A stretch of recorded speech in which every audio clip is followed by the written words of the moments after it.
Gracias, hermanos amados, por estar aquí. Dice el versículo 11 del capítulo 2: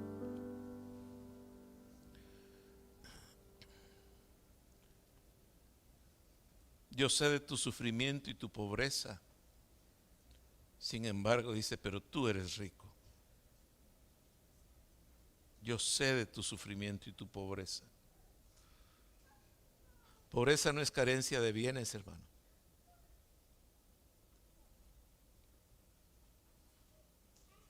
Pobreza es tenerlo todo y no disfrutar de nada, hermano.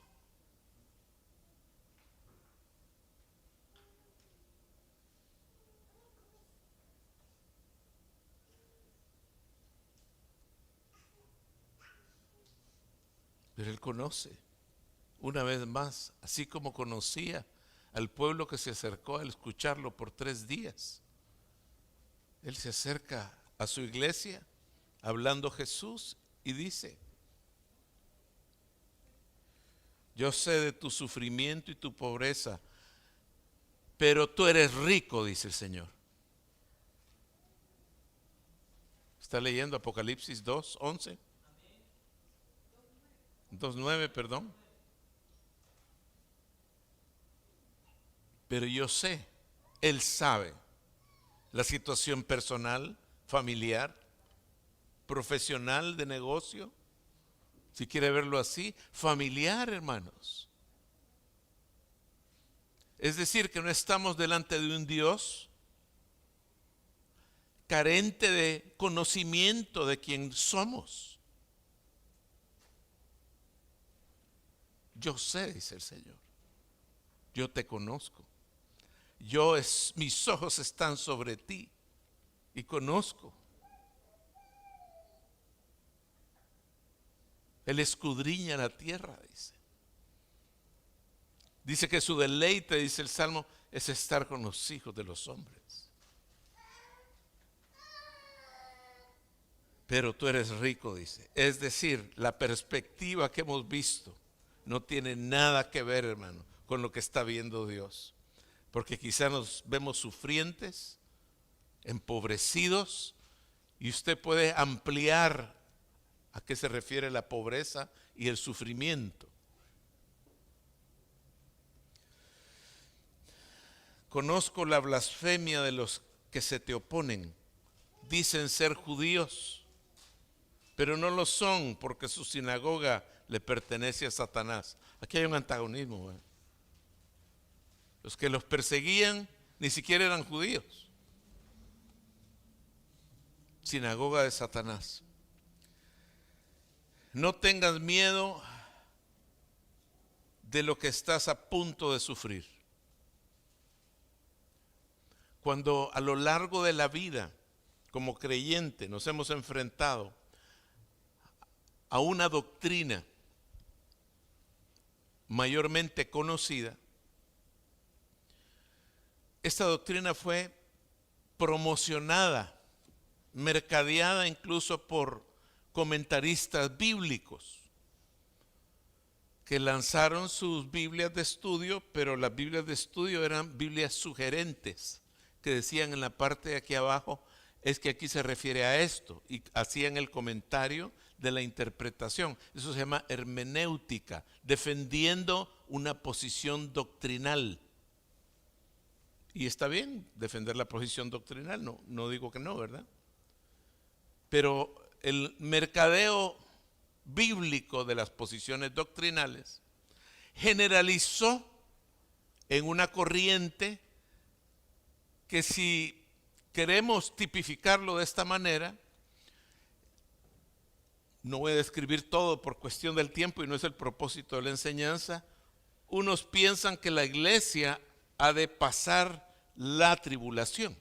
Otros piensan que los eventos narrados tribulacionarios ya ocurrieron hasta el año 70, que ya Mateo 24 y 25 ya fue cumplido. Otros tienen una creencia de que es hasta los 3 años y medio, o entre los 3 años y medio y el 7º año de tribulación. El literalista piensa que son exactamente 7 años, como piensa que el milenio son exactamente 1000 años. El literalismo, ¿verdad? Pero entonces el literalismo no cuadra con la coherencia de la palabra cuando Jesús dice yo soy la puerta. ¿Es literal? No es literal, ni las metáforas. Y otros piensan en su exposición doctrinal de que la iglesia no va a atravesar por la tribulación, sino que en aquella perspectiva de lo que va a venir, la iglesia va a ser levantada y tomada, ¿verdad? Y entonces, para darle coherencia a las preguntas que surgen, dicen, bueno, ¿y entonces qué va a ocurrir en ese lapso? En la tierra va a haber esto, esto y esto. ¿Y qué va a estar haciendo la iglesia? Bueno, va a estar con el Señor, porque Él dice que donde yo estoy quiero que ustedes estén conmigo. Y como el abrir y cerrar de ojos del Señor es rapidito, 1 o 1000 años, esto va a pasar ni va a haber pispileado el Señor y ya vamos a estar reinando con Él en el milenio. Y la iglesia se perdió de la gloria del Señor Jesús en la reconquista de las naciones. Y se perdió la coherencia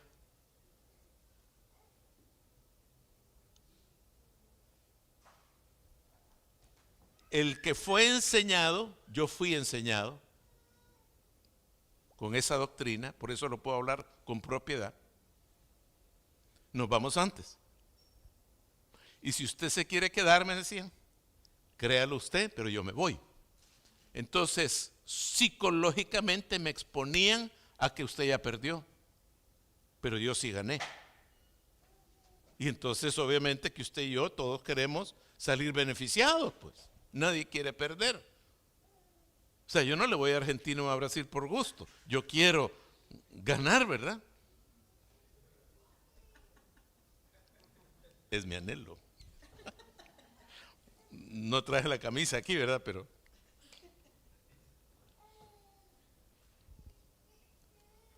todos queremos escapar.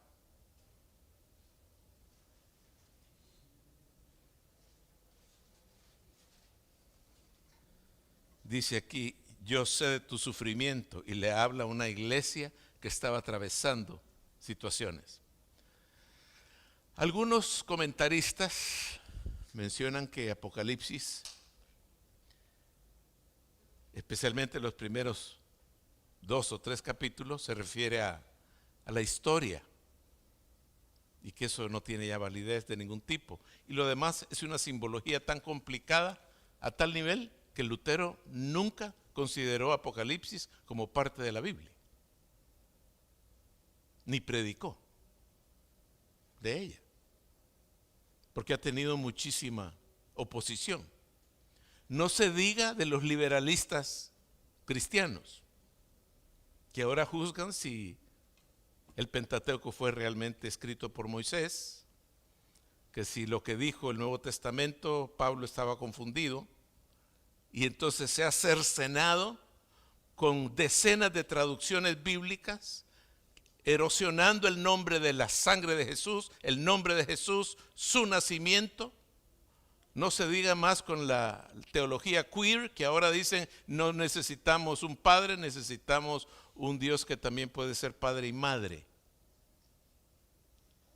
Y entonces toda esta situación en la que está entrando, toda la tensión en la que estamos entrando en estos tiempos, y que es nuestra labor fortalecernos en Cristo Jesús, en fe y en esperanza, porque hay una generación que necesitamos impartir sobre ellos esa esperanza y esa fe para que no se pierdan.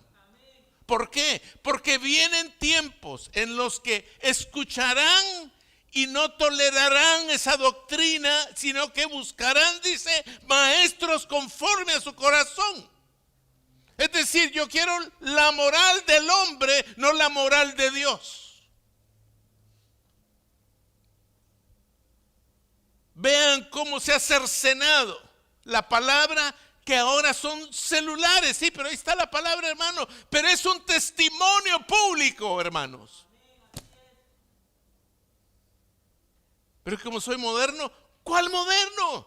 Si cuando era niño también decían los viejos, soy moderno. Y andaban con pantalones así como grandotes y con peace and love. Acampanados se llaman, ¿verdad? Y con plataformas. No era solo Michael Jackson, hermano. Todo el mundo quería plataformas en mi época de jovencito. Bueno, no soy tan como me dijo alguien, ¿verdad? Pero sí, hermano. No se ría que usted va a llegar ahí también. Ya me va a alcanzar. Sí, dice hermana Amor. Entonces, en la temporada que estamos entrando, ¿cómo cambia la perspectiva si usted se va? Y entonces, ¿para qué predico? ¿Y entonces para qué canto? Yo no estudio. ¿Es para qué voy? Y es más, como que ya me hago mero calvinista. Y quiero decirle que calvinismo no es toda la teología bíblica, lo siento. Es una posición de alguien.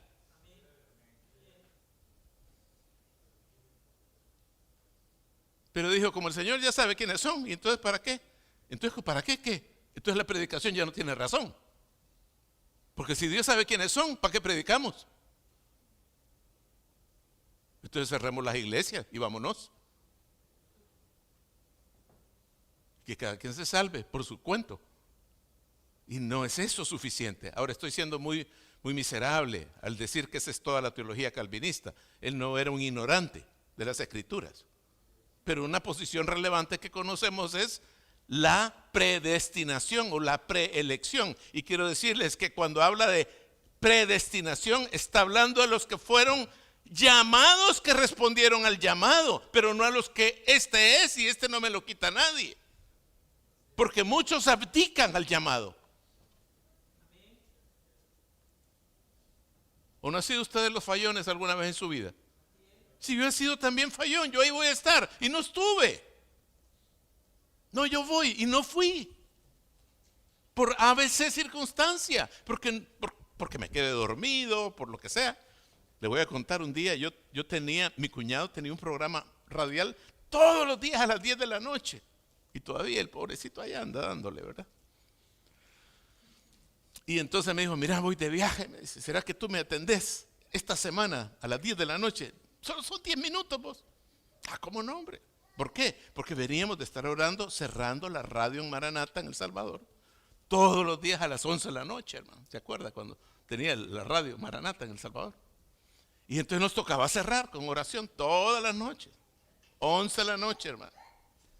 De 11. Y no había Zoom, hermano. No existía ese asunto, ni celulares.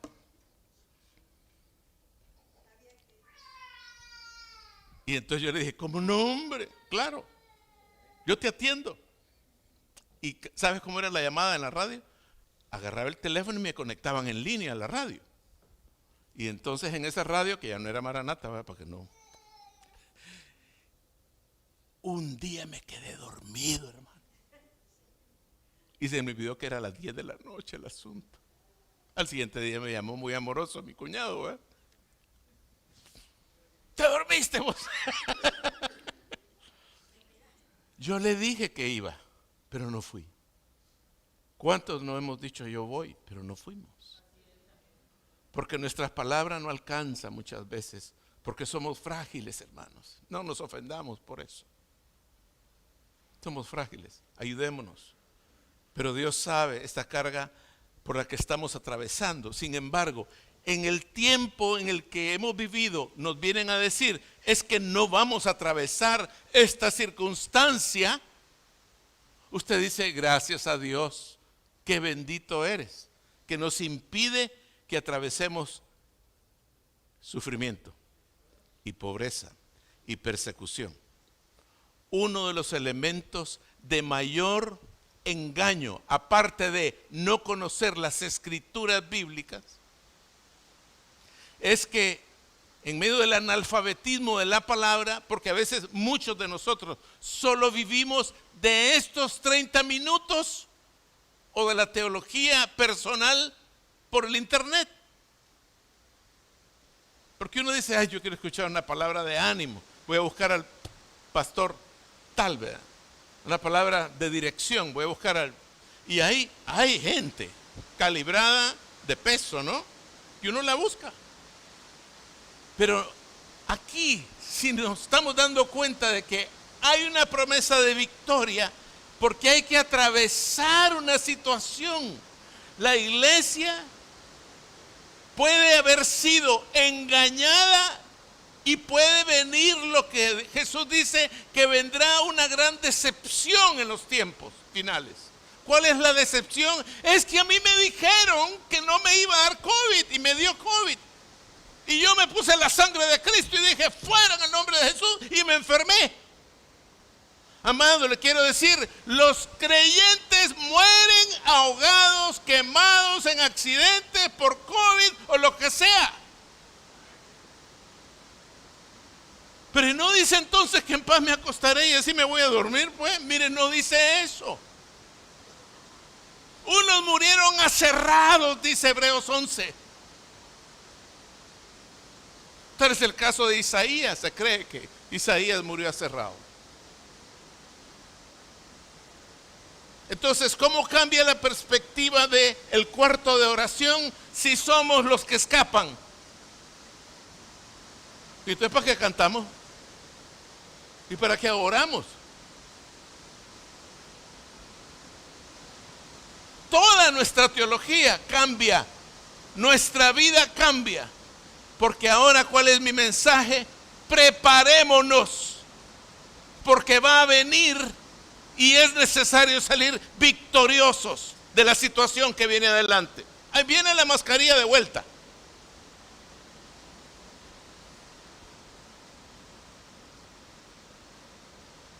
Ahí vienen otra vez con la cosa. Eso no ha sido nada, queridos. Pero aquí dice, no tengas miedo de lo que estás a punto de sufrir. Solo nosotros queremos escuchar, no vas a sufrir. Y entonces han surgido los movimientos de fe que dicen, pare de sufrir. Los movimientos de fe que dicen, tú solo proclama. Y viven de proclamas y no de fe. El domingo pasado explicamos un poco, o el antepasado, sobre el origen de la iglesia de la ciencia. Que el curandero itinerante se dio cuenta de que la confesión producía ciertas sanidades y lo estableció como parte de su rito y empezó a proclamar por todo el medio en Estados Unidos, proclame y confiese que está bien y va a mejorar. Y la iglesia 100 años después retoma, eso fue en los 1800, y dice proclame y confiese. Y uno dice, ¿a quién están haciendo eco?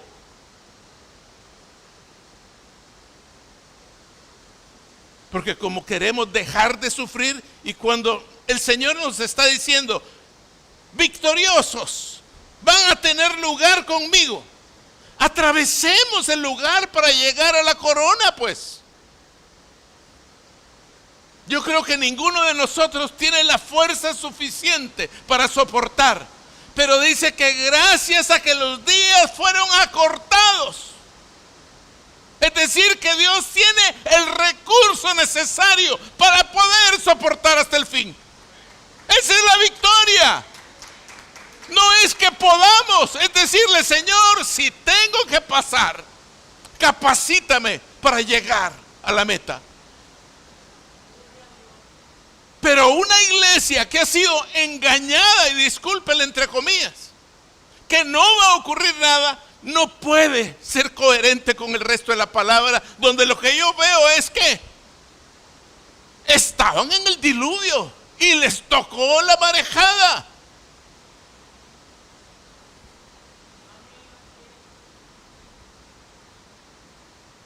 Les tocó salir. Mire, ¿usted cree que el cuento de Abraham que salió así, ya me voy muchacha, me voy a ir para otro lado, era la persecución del rey? Porque él conocía a Yahweh aún en medio de Ur de los Caldeos. Y él era servidor de Yahweh, no de los dioses caldeos.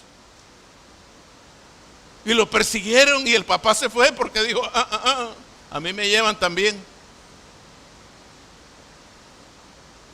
Y lo persiguieron. Y los conflictos de fe que atravesó el hombre de la fe. Es que dijo, está bien con Agar también. Hubo conflictos. Y Dios se preserva para que saliera la simiente proclamada, de la cual van a estar hablando algunos hermanos. Ni les digo mejor, pero ahí viene. No se me voy a ausentar, doctor. Pero quiero decirle que Dios se preservó para que Abraham pudiera ser el padre de la fe en medio de la debilidad y del fracaso. Porque ese fracaso todavía dura hasta el día de hoy, con esa gran enemistad, siendo hermanos. Dice, el diablo meterá a algunos de ustedes en la cárcel para ponerlos a prueba y sufrirán por 10 días. Pero si permaneces, ¿qué cosa? Fiel.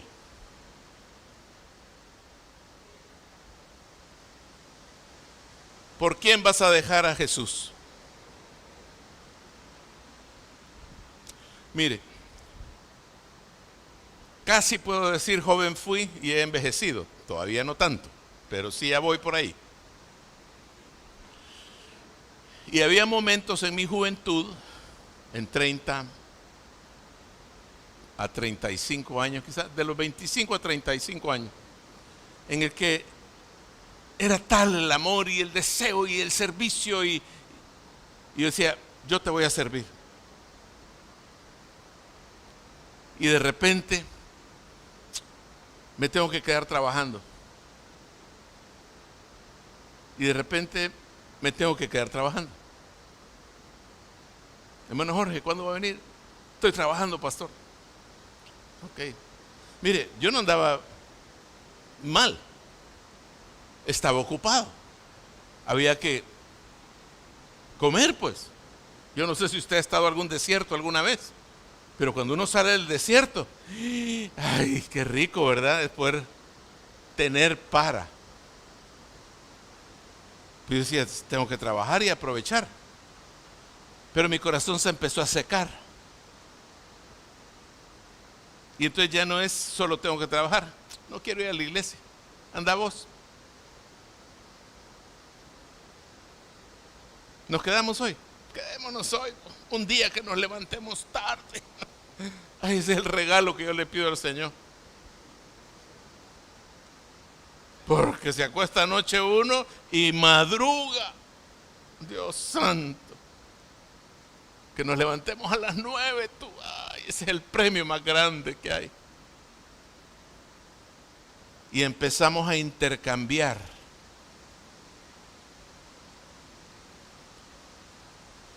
Todos somos frágiles y negociamos con Dios. Señor, búscate a otro o a otra. Y en todo ese proceso, Dios se abrió paso y nos vuelve a traer para preservar lo que tú dijiste. Sinceramente a Dios quiero amarte y quiero servirte, a pesar de... ¿Está cayendo gotera por ahí? No, tengan cuidado. Tengan cuidado, hay una goterita, no sé si es aquí o donde está Yalis. Bueno, que alguna hoja la tape, ¿verdad? Entonces, volvamos al tema para ir concluyendo, amados. Yo creo que me voy, no me preparo.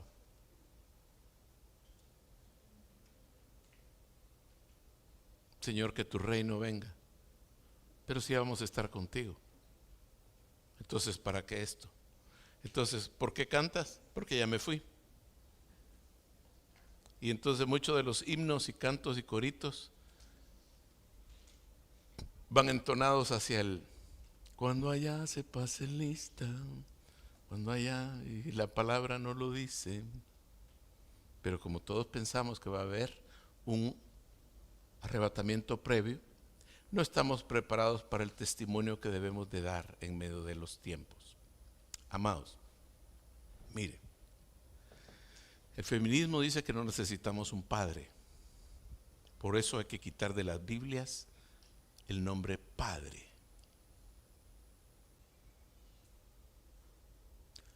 La Biblia queer, la Biblia gay, dice que Jesús estaba aprobando el mismo género cuando el centurión le pidió que sanara a su siervo porque eran pareja.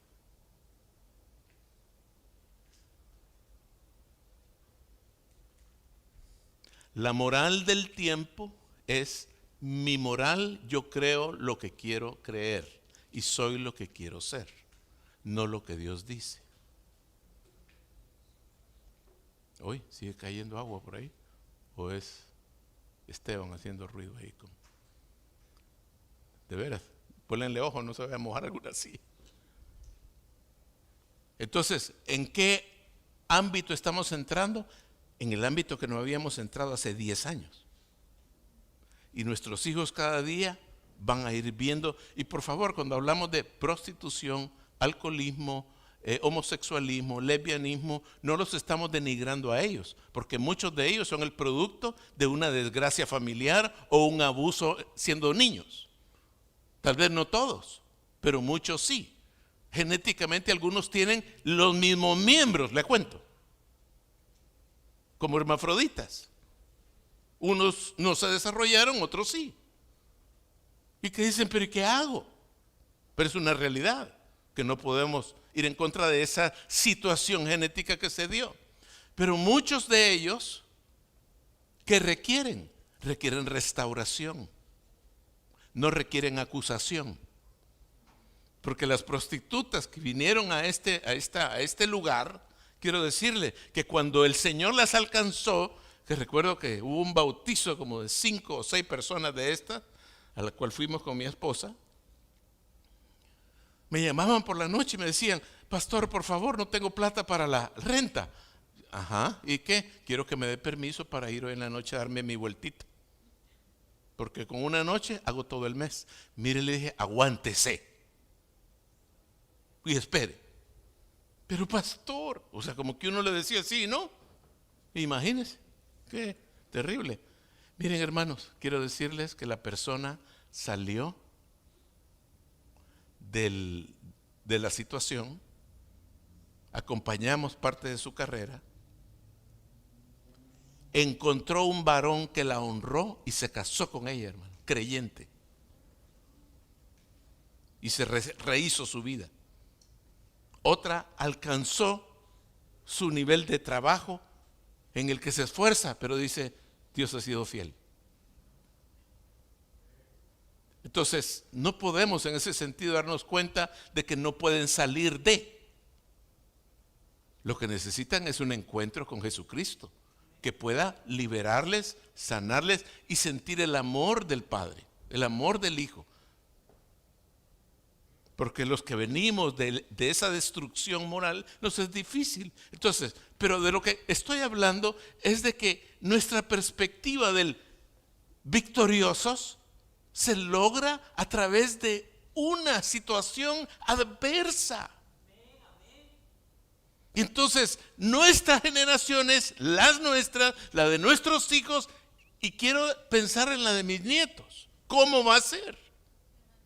Y la única manera de preservarse no es por el pastor, es por el hogar. Porque qué bonito es decir es que ahí no me le enseñan a mi hijo. ¿Y por qué no le enseña usted en la casa, pues? Es que anda todo frío. Pues si no hay fuego en su hogar, ¿qué quiere que haga? Ay, es que el poder tiene que haber un avivamiento en los hogares. Es que es bonito, ¿verdad? Es que la iglesia tiene la responsabilidad de que haya presencia. ¿Y por qué no hay presencia en su casa, pues?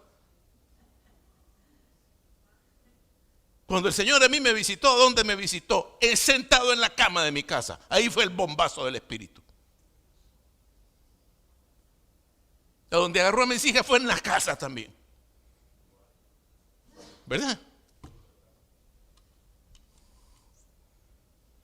Pero que estoy, mire, no quiero temblar y no tiemblo. Pues mi hermano, si es que no se trata de temblar, se trata de que cuando viene la persona de Jesucristo y lo golpea a uno con ese encuentro de poder, dice: Señor, miserable de mí.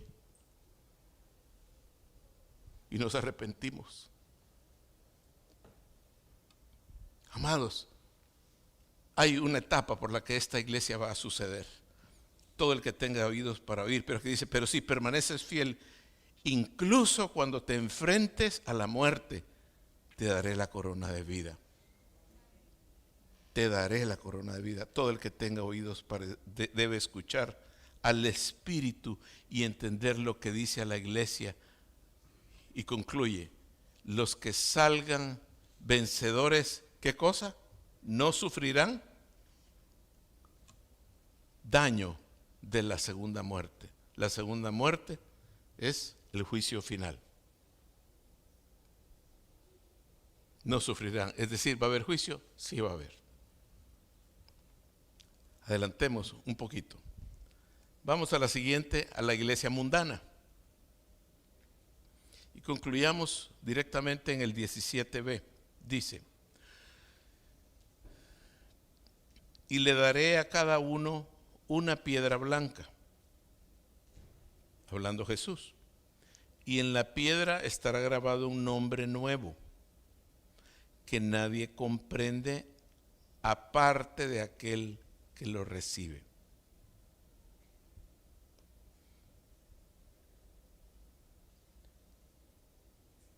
A todos los que salgan vencedores les daré del maná que ha sido escondido en el cielo. ¿Por qué Dios nos ofrece este tipo de victoria a cada uno de nosotros? Porque nos van a saciar, porque hay necesidad de ser saciados. Yo no sé la magnitud de la necesidad que podamos tener, pero todos de alguna manera necesitamos de lo que Él tiene escondido para usted y para mí hoy. La iglesia, más que vencedora, tiene que atravesar y saber atravesar los tiempos en los que estamos entrando. El púlpito muchas veces no se presta para que podamos tener una conferencia en día domingo. Pero la agenda que está trazada, de la cual nos enteramos buscando lo histórico, buscando la palabra, lo que se está dando. Hay cosas que no entendemos, pero hay otras que son evidentes. ¿Cómo vamos a responder como iglesia? Esta iglesia dice que yo sé que vives donde la ciudad donde Satanás tiene su trono. Este es el Pergamón, que lo construyó Hitler y que también lo presentaron cuando Obama tomó posición. El Pergamón. Busque la historia, vea las tomas desde el Senado del señor Obama, como las de Hitler, para que veamos de lo que estamos hablando. Te rehusaste a negarme, mire esta iglesia, aun cuando mi fiel testigo Antipas murió como mártir en medio de ustedes, ahí en la ciudad de Satanás. Quiere decir que había un lugar pero tengo unas cuantas quejas en tu contra. Toleras a algunos que entre ustedes enseñan la enseñanza de Balaam. Y quiero concluir con esto. La promesa del Señor en esta porción es que Él va a suplir mi necesidad. El maná era el sustento diario del pueblo de Israel día a día. No había para 2 días, era un día. Solo el día de reposo podían tomar 2 porciones, porque día a día, cada día trae su propio afán, cada día. De modo que mañana Dios suplirá. Mañana Dios sanará también. Hay una oportunidad hoy, hay una oportunidad mañana, pero nuestro deber no es el afán. Nuestro deber no es ese, el estar afanados. Sin embargo, nuestra alma se vuelve ansiosa. ¿Y qué voy a hacer por mi juventud? ¿Y qué voy a hacer por mi futuro? ¿Qué voy a hacer con mis hijos? ¿Qué voy a hacer con estas libras de peso? Hoy, cuando llegue el 31, Señor, voy a hacer otra vez la promesa de bajar estas 30 libras. Aleluya. Ay, hermano, ya van todas las promesas. Scratch, ¿verdad? Transgresión, transgresión, transgresión. Porque como esas libras no se van, ¿verdad? Así nomás. Se vuelve uno más frondoso, hermano. Pero entonces el maná es lo que suple día a día. Yo quiero invitarle a que tomemos una actitud de fe y decirle: Señor, tú me vas a levantar, tú me vas a ayudar. Estamos entrando en la temporada otra vez, quizá con menos dinero que el año pasado o con menos afán o no sé cómo está entrando usted en esta temporada. Y ya ve que aquí nacieron, mire, las mismas cosas del año pasado. Se les olvidó quitar el asunto ahí. Está bien, hermano, vamos a traer la tijera para ayudarles. Proceso, es un proceso, ¿verdad? Para no shock. Okay. No me vayan a poner el niño Dios por ahí en una cuna, por favor, que ahí sí vamos a echarle llave a la iglesia. Pero Jesucristo ya no está en un pesebre. Jesucristo no tiene nada que ver con Santa Claus, ni con el conejo de Pascua, ni con el árbol de Navidad, ni con los regalos. Lo siento mucho. Fue a Él que le fueron a dar los regalos, no a usted y a mí. Busque qué darle al Señor: oro, incienso y mirra. Tristemente, queremos seguir engañando a nuestras generaciones. Dígales: Jesucristo es no negociable, pero el mundo tiene esta forma. Tiene el muñeco que se llama Santa Claus, que quieren conectarlo con el muñeco, con el hombre que hacía buenas obras en Europa. Y por ahí viene una historia bien bonita. Pero mejor dígale: ¿sabe qué? Aquí no hay santa, aquí soy yo quien te trae los regalos y te quiero bendecir, hijo. ¿Cuál es el engaño? Dígame cuál es el engaño. Y si quiere poner el árbol, póngalo, no me invite a su casa nada más.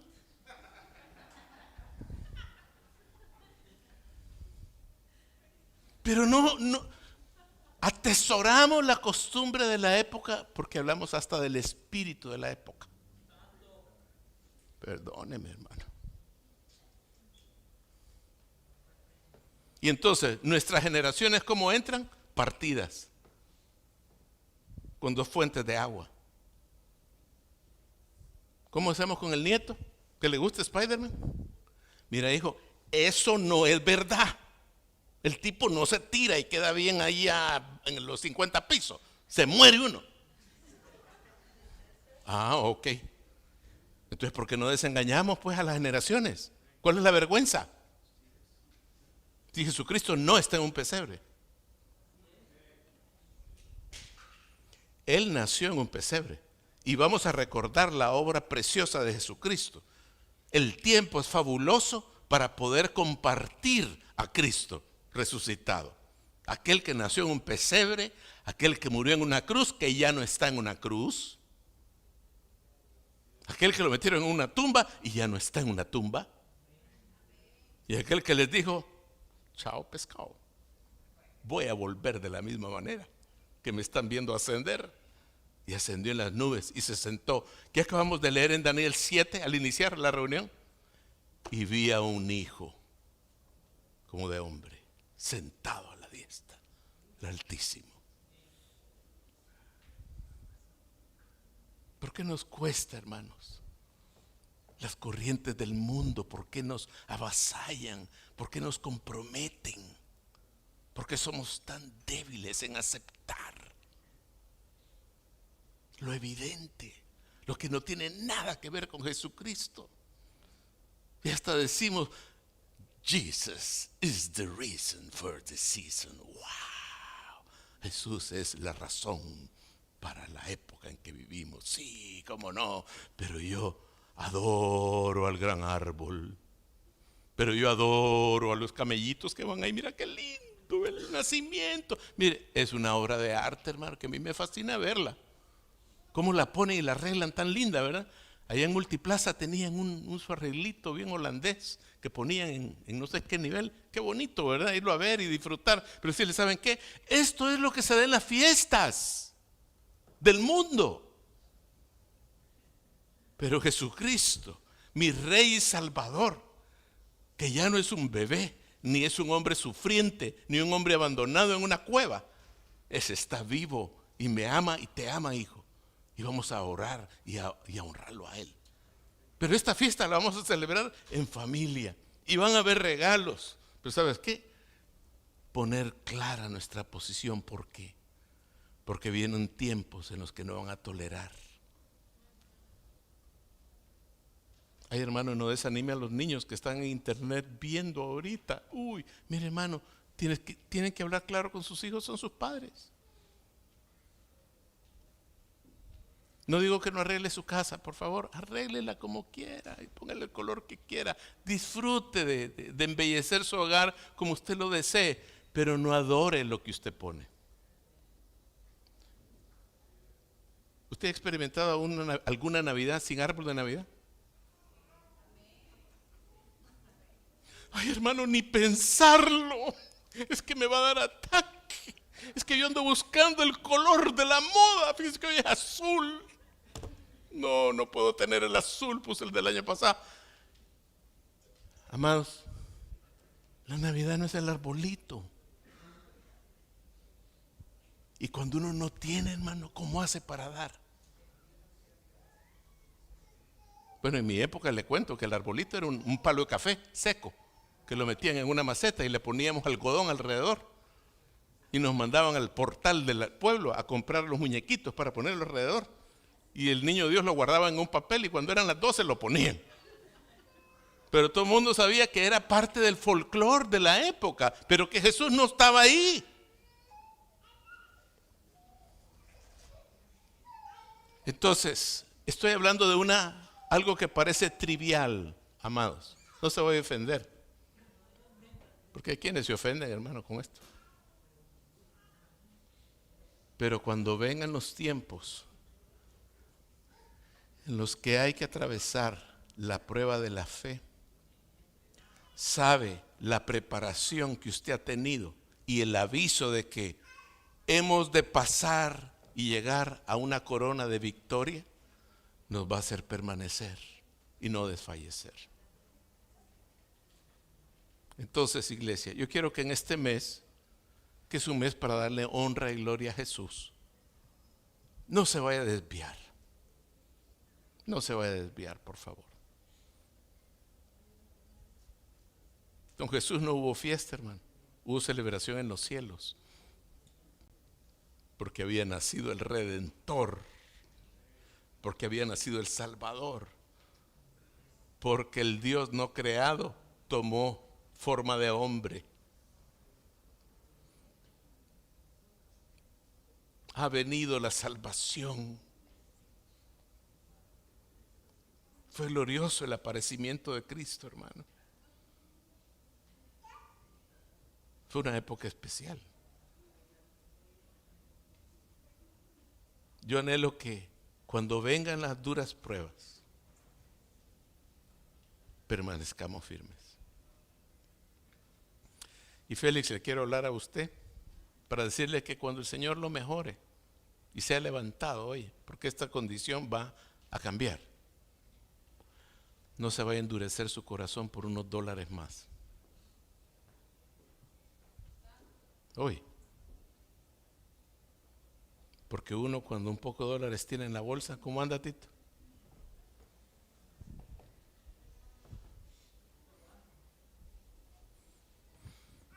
Como que se le sube. Mire, amado, lo que debe de producir el tener los recursos financieros es seguridad y confianza para poder dar también.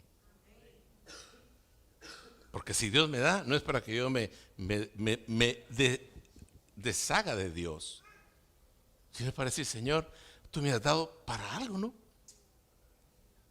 Le voy a dar al que la derecha no sabe, y la derecha va a darle al que la izquierda no sabe, y va a empezar a hacer bien con todos los recursos que Dios le da.